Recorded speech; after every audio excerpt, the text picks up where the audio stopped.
Menjelang Hari Raya Idul Adha 1441 Hijriah, pemerintah Kabupaten Pidijaya menyerahkan hewan kurban sebanyak 183 ekor sapi ke kampung-kampung melalui pihak kecamatan. Pada penyerahan hewan kurban, Bupati bersama Wakil Bupati Pidijaya Haji Ayub bin Abbas dan Haji Said Mulyadi turut didampingi PLT Sekda Pidijaya Insinyur Jailani, para staf ahli, para asisten dan para kepala SKPK serta para camat dalam Kabupaten Pidijaya hadir pada penyerahan tersebut. Penyerahan hewan kurban merupakan wujud peduli pemerintah Kabupaten Pidijaya kepada masyarakat yang setiap tahun selalu dilaksanakan. Meski belum mencapai target atau mencakup seluruh kampung yang ada di Pidijaya, namun hewan kurban dari pemerintah Kabupaten Pidijaya pada Hari Raya Kurban tahun ini lebih banyak dari tahun-tahun sebelumnya, yaitu 159 ekor hewan kurban.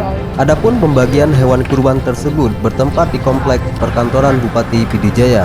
Yang pertama, terima kasih yang kami sampaikan atas nama pemerintahan dan atas nama pribadi kami berdua selaku pemerintahan sekarang, mengucapkan terima kasih banyak atas kesempatan bagi Saiful Kurban.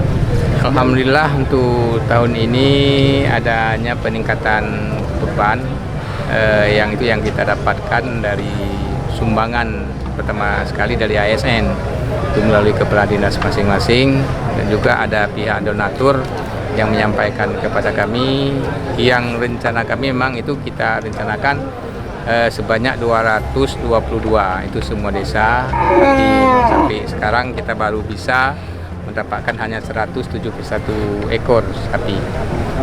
Bupati berharap hewan kurban yang diserahkan nantinya dapat dibagikan dan bermanfaat bagi masyarakat. Melalui momentum Hari Raya Kurban, marilah kita tingkatkan iman dan ketakwaan kepada Allah Subhanahu wa Ta'ala. Dari Pidijaya, Humprocom melaporkan.